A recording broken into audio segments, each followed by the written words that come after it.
শিখলে ঢুকে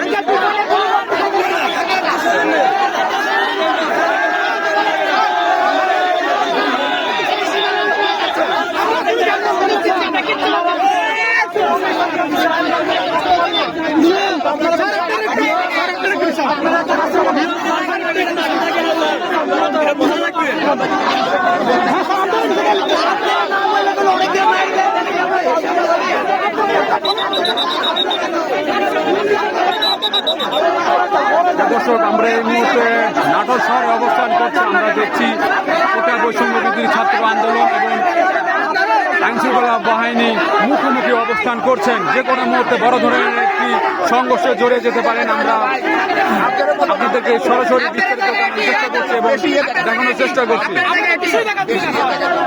সাধারণ ছাত্র আন্দোলন এবং প্রশাসন আইনশৃঙ্খলা বাহিনী মুখোমুখি সংঘর্ষ লেগে যেতে পারে যে কোনো মুহূর্তে।